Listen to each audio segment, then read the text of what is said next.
Hi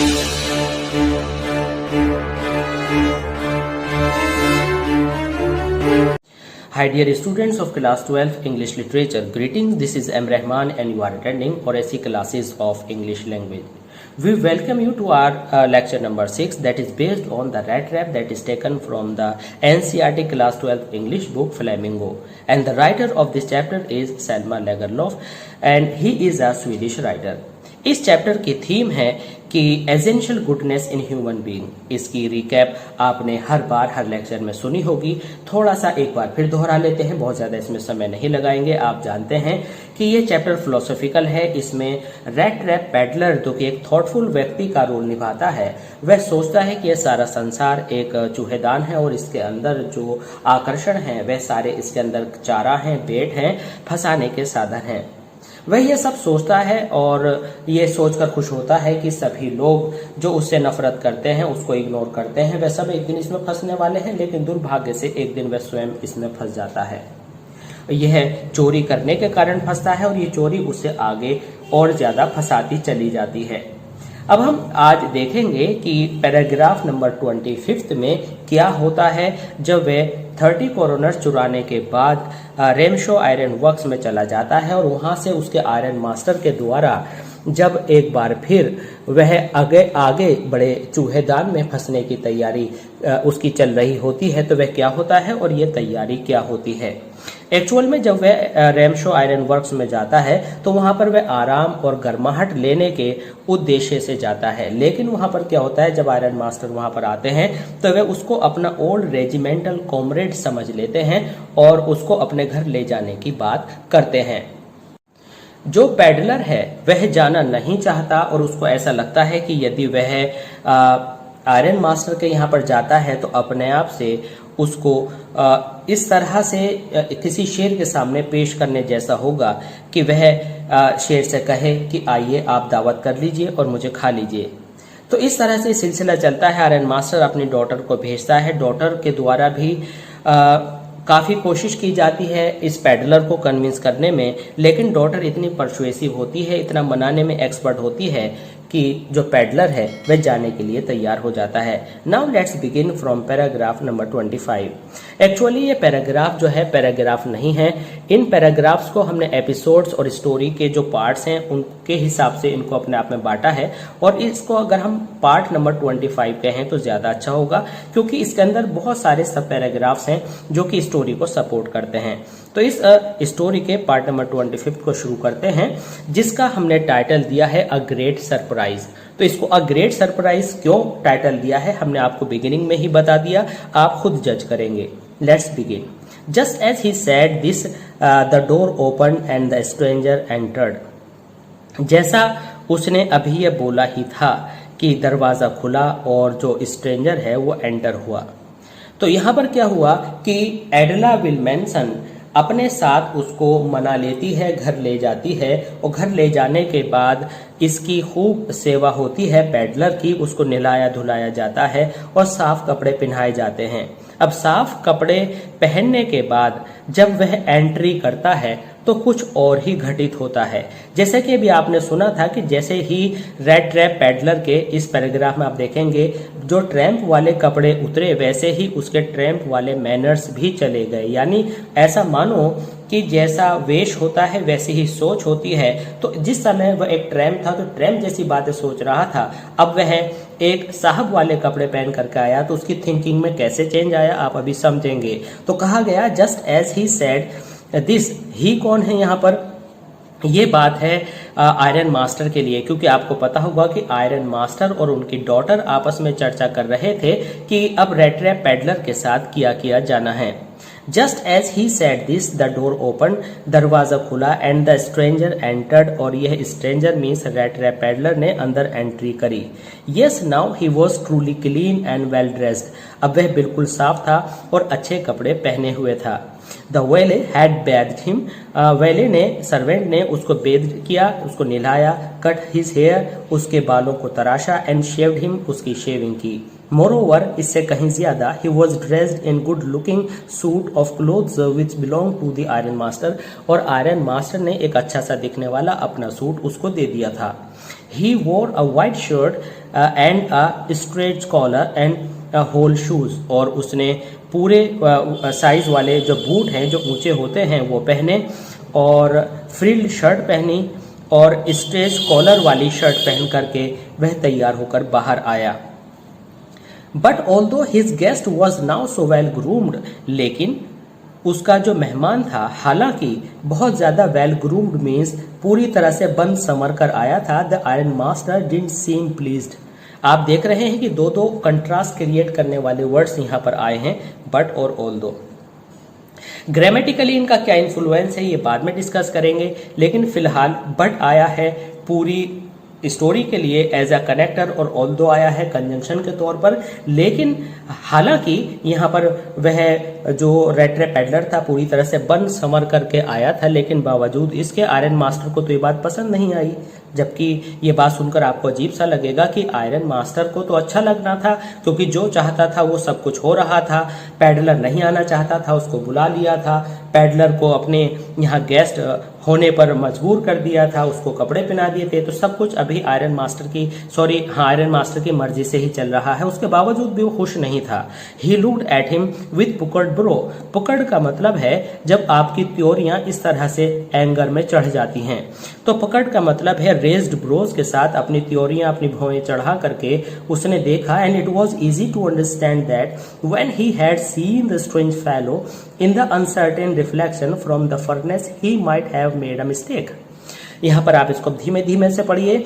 उसे लग रहा था, वह समझ गया था, और ये समझना आसान था कि जब उसने इस स्ट्रेंज फेलो को, इस अजीब इंसान को अनसर्टेन रिफ्लेक्शन में, इट मीन्स भट्टी के साफ ना दिखने वाली रोशनी में इसको देखा था, तो शायद इसने एक गलती कर दी। इसका मतलब आप देखेंगे कि एडला ने जो बात यहाँ पर कही थी इस पैराग्राफ के अंदर कि जब मैंने पहली बार इस आदमी को देखा तो मुझे कहीं से भी पढ़ा लिखा नहीं लगा, तो यहाँ पर पता चलता है कि एडला विल्मेंसन ज्यादा प्रैक्टिकल थी, बिना किसी जो है ओवर कॉन्फिडेंस में आए सही गंभीर डिसीजंस लेती थी, जबकि आयरन मास्टर ने हर चीज एडला पर भी इम्पोज की, थोपी और जबरदस्ती किया रेड ट्रैप पेडलर के साथ भी, और उसको जबरदस्ती घर बुलवा लिया। और जब आज रेड ट्रैप पेडलर घर आ गया तो वह नाराज था, उसकी भौवें चढ़ी हुई थी और उसे अपनी गलती का एहसास हो रहा था। When he stood there in broad daylight, और जब ये रेड ट्रैप पेडलर नहाने धोने के बाद ब्रॉड डे लाइट में खड़ा हुआ तो आयरन मास्टर को ऐसा लगा जैसे उसके साथ धोखा हो गया है। It was now impossible to mistake him for an old regimental acquaintance. तो अब ये आयरन मास्टर के लिए असंभव बात थी कि वह गलती करे, इस आदमी को अपना ओल्ड रेजिमेंटल एक्वेंटेंस मीन साथी या कॉमरेड या कंपेनियन या फ्रेंड, जो भी आप कहें समझने के लिए। तो dear learners, you come to know कि जब यहाँ पर फॉर लगाया जाता है तो फॉर उससे पहले लगाया जाता है जिसको हम सब्स्टिट्यूट करते हैं, यानी peddler for an old regimental comrade. तो यानी पैडलर को मान लिया, फॉर मीन्स मान लिया, या फॉर मीन्स पैडलर को सब्स्टिट्यूट कर दिया ओल्ड रेजिमेंटल एक्वेंटेंस से या ओल्ड रेजिमेंटल कॉमरेड से। तो फॉर का मतलब होता है इन प्लेस ऑफ के सेंस में। तो यहाँ पर आपने देखा कि वह अब अपनी गलती को रियलाइज कर गया था और वह सोच रहा था कि उसने गलती की है और इस दिन दहाड़े रोशनी में अब वह धोखा नहीं खा सकता है, यह आदमी कोई और है। हम आपको बता दें कि एडला विल्मेंसन जो पैडलर को पहले ही ये सोच चुकी थी कि ये व्यक्ति वास्तव में वह नहीं है, लेकिन फिर भी एक गरीब होने के नाते उसने उसको रेस्पेक्ट दी और वह फादर के कहने से बुला लाई। What does this mean? He thundered. अब उसको बहुत गुस्सा आया। थंडर्ड मीन्स गरजना या एंग्री होना। उसने कहा इसका क्या मतलब है। अब आप पूछेंगे कि ये क्या अजीब सेंटेंस है, तो गुस्से में एकदम से देख करके बोला इसका क्या मतलब है। इसका क्या मतलब का मतलब यह है कि तुम कौन हो, तुम्हारी हिम्मत कैसे हुई यहाँ पर आने की। मतलब इसका क्या मतलब है कि मैंने तुमसे कहा आ जाओ और तुम पहली बार में ही आ गए। यहाँ पर जो आयरन मास्टर है उसकी गलती भी है और नहीं भी है। गलती यह है कि खुद बुलाकर लाया और फिर गुस्सा हो रहा है, और नहीं यह है कि वह हमदर्दी में लाया था लेकिन वह व्यक्ति कोई और था। The stranger made no attempt to dissimulate. Stranger ने डिसिमुलेट मतलब इस बात को टालने की, इस बात के ऊपर कुछ भी अलग कहने की कोई कोशिश नहीं की। he saw at once that the splendor had come to an end। आप यहाँ पर देखेंगे कि ये इडियम है, the splendour had come to an end. वह समझ गया था कि उसका स्प्लेंडर मीन्स जो ग्लोरी है वो अब समाप्ति पर आ चुकी है। इट मीन्स कि वह 20 मिनट के लिए ही एक रॉयल गेस्ट बना था, अब वापस वह पैडलर बनने जा रहा है। वह जान गया था कि वह जल्दी ही अपनी असलियत पर वापस आने वाला है। ही सेड, यहाँ पर सुनने वाली बात यह है कि पैडलर क्या जवाब देता है। It's not my fault sir, ये मेरी गलती नहीं है। He said, I never pretended to be anything but a poor trader. मैंने कभी भी प्रिटेंडेड मीन्स कोई बहाना नहीं किया, मैंने कभी भी कोई शो ऑफ नहीं किया, दिखावा नहीं किया। मैं तो हमेशा एक पुअर ट्रेडर ही बना रहा। And I pleaded and begged, मैंने रिक्वेस्ट की, मैंने खुशामद की, to be allowed to stay in the forge, कि मुझे भट्टी पर ही रहने दिया जाए। But no harm has been done, और अगर आपने मान लीजिए मुझे रहने भी नहीं दिया, ये मैं आपको अपने पास से जोड़ करके बता रहा हूं, तो कोई भी नुकसान आपको अभी तक नहीं हुआ है। इन दोनों सेंटेंसेस को रिलेट करने की कोशिश कीजिए। मैंने आपसे, ये मैं सब अपने पास से आपको ऐड करके बता रहा हूं। मैंने आपसे निवेदन किया था कि मुझे यहीं रहने दीजिए, मैं घर नहीं जाऊंगा, लेकिन आप जबरदस्ती मुझे लेकर के आए, और अगर ले भी आए हैं तो याद रखिए, but no harm has been done, अभी तक कोई भी नुकसान आपको नहीं हुआ है। At worst I can put on my rags again and go away. ये बड़ा अच्छा सेंटेंस है स्पोकन के लिए, और सबसे खराब बात मेरे लिए यही हो सकती है कि मैं अपने रैक्स, पुराने फटे हाल कपड़े, डर्टी क्लोथ्स दोबारा पहन लूं, अगेन एंड गो अवे, और मैं दोबारा यहां से चला जाऊं। Well the iron master hesitating a little, खैर आयरन मास्टर ने थोड़ा हेजिटेट करते हुए कहा, it was not quite honest, कुछ भी हो, ईमानदारी की बात तो ये तुमने करी नहीं है। ईदर मतलब चाहे कुछ भी हो, बात तो ये ईमानदारी की नहीं है। यू मस्ट एडमिट दैट, तुम्हें ये बात मान लेनी ही चाहिए, that I should not be surprised if the sheriff would like to have something to say in the matter. अगर शेरिफ मीन्स मैं किसी पुलिस वाले को बुला लूं और तुम्हें बातचीत करने के लिए बोलूं, तो ये कोई सरप्राइजिंग बात नहीं होगी। कहने का मतलब यह है कि अगर मैं यहाँ पर किसी पुलिस को इन्फॉर्म करूं, पुलिस स्टेशन को, और कोई पुलिस वाला यहाँ पर आकर के तुमसे बात करे, तो ये तुम्हारे लिए चौंकने की बात नहीं होगी। कहने का मीनिंग यह है कि यहाँ पर जो आयरन मास्टर है वह पुलिस को बुलाने की धमकी देते हैं और कहते हैं कि तुमने मेरे साथ चीटिंग किया है, और अगर मैं बुलाऊं तो तुम्हें चौंकने के लिए कोई कारण नहीं होगा। द ट्रैम्प टूक अ स्टेप फॉरवर्ड, ट्रैम्प ने एक कदम आगे बढ़ाया, and struck the table with his fist. Struck means जोर से मुक्का मारा, फीस्ट माने अपने हाथ के मुट्ठी का, किसमें, टेबल में, और बोला, now I am going to tell you mister iron master, अब मैं आपको एक बात बताने वाला हूं mister iron master, how things are, इस जीवन में सब कुछ क्या चल रहा है। हाउ थिंग्स आर, ये जीवन कैसा चल रहा है, बातें कैसी चल रही हैं, ये जीवन क्या है, आप कैसे भी बोल सकते हैं। He said this whole world is nothing but a big rat trap. तो ये जो फिलॉसफी है, ये तीसरी बार अब यहाँ पर सामने आई है। ये संसार अपने आप में कुछ नहीं है, एक बहुत बड़ा जूहेदान है, and all the good things, और इसके अंदर की सारी चीजें that are offer to you, जो आपको ऑफर की गई हैं, are nothing but cheese, rinds and bits of pork. ये जो है चीज मतलब टुकड़े हैं, किस चीज के, पनीर के, rinse and pork, bits of pork, और जो पोर्क जो कि आपका पिग का मीट है उसके टुकड़े हैं और उसके रेजे हैं। Set out to drag a poor fellow, और इसके अंदर कोई भी पुअर फेलो ड्रैग हो जाता है, इसके अंदर फंस जाता है, और फंसने के बाद क्या होता है, इनटू ट्रबल, वह मुश्किल में फंस जाता है। And if the sheriff comes now and locks me up for this, अगर शेरिफ मीन्स पुलिस यहाँ आती है और मुझे बंद कर देती है, then you mister iron master, तो मिस्टर आयरन मास्टर आप भी ये समझ लीजिए, मस्ट रिमेंबर, जरूर समझ लीजिए, that a day may come when you yourself may want to get a big piece of pork, किसी दिन बिग पीस ऑफ पोर्क के लिए आप भी फंस जाओगे, और यही जो मेरे साथ हुआ है वह आपके साथ भी होगा। अब यहां पर क्या हुआ कि आयरन मास्टर को ये जो आपका रेड ट्रैप पेडलर है ये वार्निंग देता है कि एक दिन तुम्हारे साथ भी कुछ ऐसा ही हो सकता है, इसलिए इतनी जो ओवर पावरिंग है दूसरे पर करना अच्छा नहीं है, and then you will get caught in the trap, और इस तरह से तुम भी ट्रैप में फंस जाओगे। तो हम आपको बता दें कि जब ट्रैप में फंसने की बात आती है तो ट्रैप में फंसने की बात आयरन मास्टर को इसलिए बताता है कि एक दिन वह भी किसी न किसी ऐसे झंझट में फंस जाएगा और तब उसे पता लगेगा कि कैसे दुनिया इस तरह के ट्रैप में फंसती है। हमने आपको बताया था कि ये जो फिलॉसफी है ये कितनी बार आई है, ये फिलॉसफी यहाँ पर तीसरी बार आई है। तो इस फिलॉसफी में जो कि टेबल पर हाथ ठोक कर के वह कहता है कि ये कुछ नहीं, एक बिग रेड ट्रैप है। ये पहले कब आया था? ये पहले आया था जब वह सड़क पर चल रहा था और चूहेदान बेच रहा था। दूसरी बार कब आया था?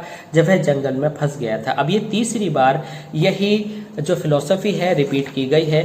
आई होप कि आपको अच्छे से यहाँ पर क्लियर हो गई होगी। अब आगे चलते हैं। हालांकि इसको हमने कोई नंबर नहीं दिया है, फिर भी यहाँ पर हमने एक टाइटल दे दिया है, reaction of the iron master. अब इतनी बात सुनने के बाद आयरन मास्टर ने क्या रिएक्शन दिया? That was not so badly said my good fellow. बात तो आपने कोई बुरी नहीं कही। Perhaps we should let the sheriff alone on Christmas ewe.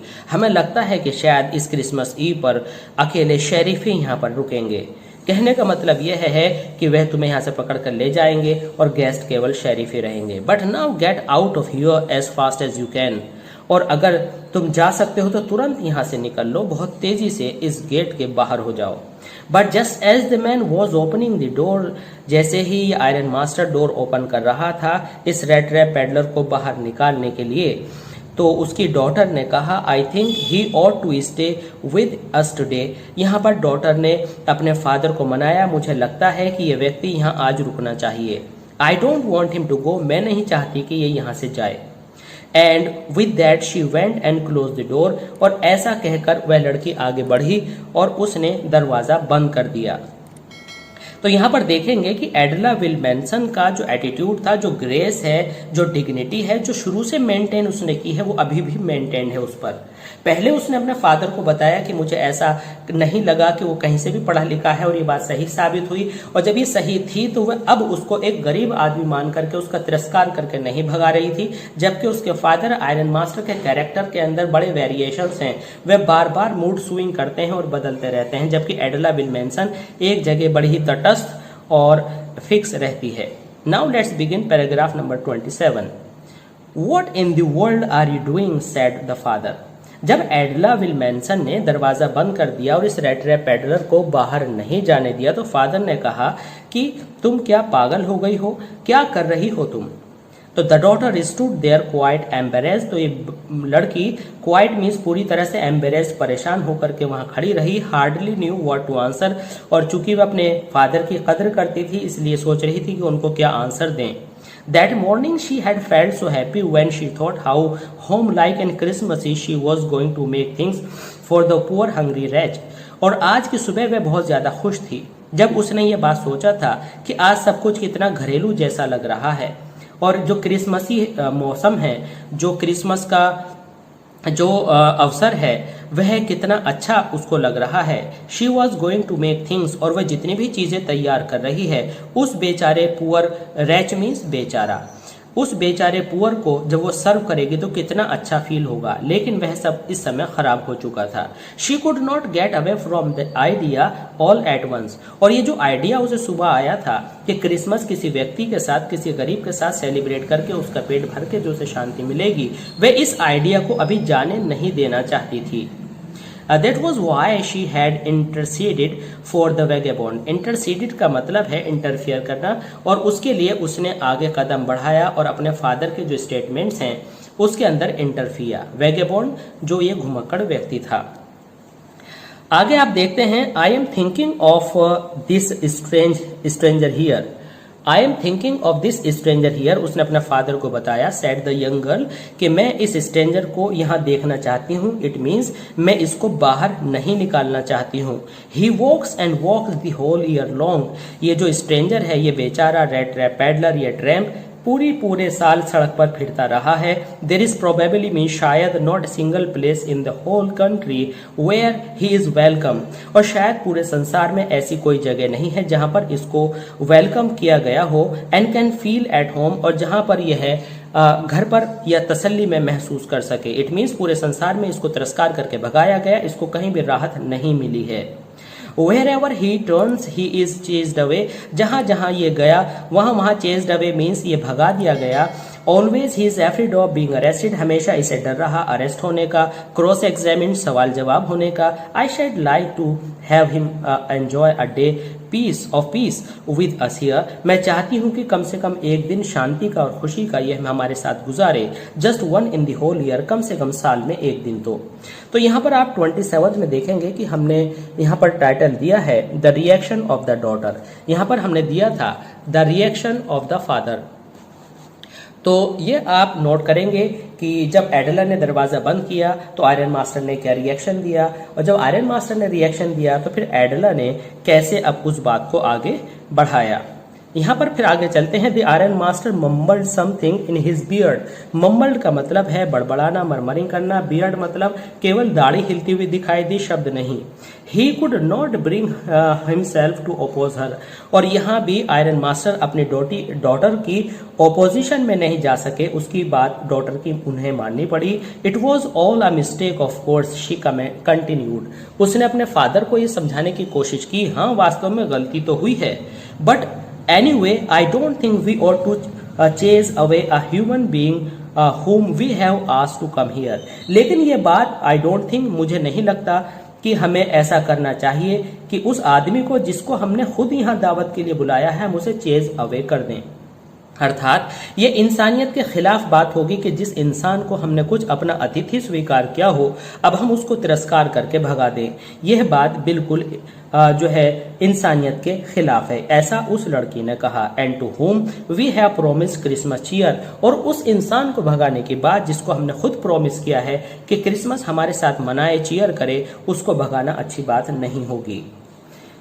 You do preach worse than parson, यहाँ पर जो मालिक है आयरन मास्टर ने अपनी डॉटर से कहा तुम तो किसी पार्सन से भी ज्यादा खराब उपदेश देती हो। यहाँ पर पार्सन का मतलब है चर्च के फादर, प्रीस्ट, तो चर्च के पुजारी से भी ज्यादा बुरे उपदेश देती हो। आयरन मास्टर ने झुंझलाकर कहा I only hope you won't have to regret this, मुझे डर है कि कहीं ऐसा ना हो लड़की तुम्हें भी पछताना पड़े।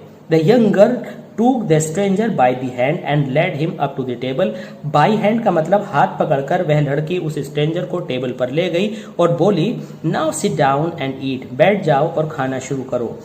for she could see that her father had given in, और ये देख करके for she could see वह ये समझ चुकी थी कि उसके पिताजी had given in, उसके सामने घुटने टेक चुके हैं, वह हार चुके हैं। इट मीन्स वह उसे और ज्यादा नहीं रोकेंगे। The man with the red trap said not a word, red trap peddler एक भी शब्द नहीं बोला। ही ओनली सेट डाउन, वह बैठ गया, and helped himself to the food, बड़ा अच्छा इडियम ये फ्रेज है यहाँ पर, वह बैठ गया और खाने में लग गया। टाइम आफ्टर टाइम, अब जैसे कोई खाता है और सोचता है तो ये बॉडी लैंग्वेज आप समझ सकते हैं। Time after time he looked at the young girl, वह उस लड़की की ओर देखता था। Who had interceded for him, जिसने अपने फादर की बातों में इंटरसीड किया था, इंटरफियर किया था और उसकी तरफ से आर्ग्यूमेंट किया था। Why had she done it? उसके दिमाग में चल रहा था कि इस लड़की ने उसके लिए इतना बड़ा जोखिम क्यों उठाया। What could she crazy idea be? आखिर उसके मन में ये विचार कैसे आया। ये जानने के लिए आप देखते रहिए और ऐसी क्लासेस ऑफ इंग्लिश लैंग्वेज, और मिलते हैं जल्दी ही दूसरे लेक्चर में। तो स्टूडेंट्स प्लीज़ इस सब के लिए सब्सक्राइब कीजिए हमारे चैनल और ऐसी क्लासेस ऑफ इंग्लिश लैंग्वेज को, और जुड़े रहिए हमारे इस चैनल से। English grammar, literature, writing section, सभी सेक्शन से को प्रॉस्पर करने के लिए। तो thanks for being with us, thanks a lot.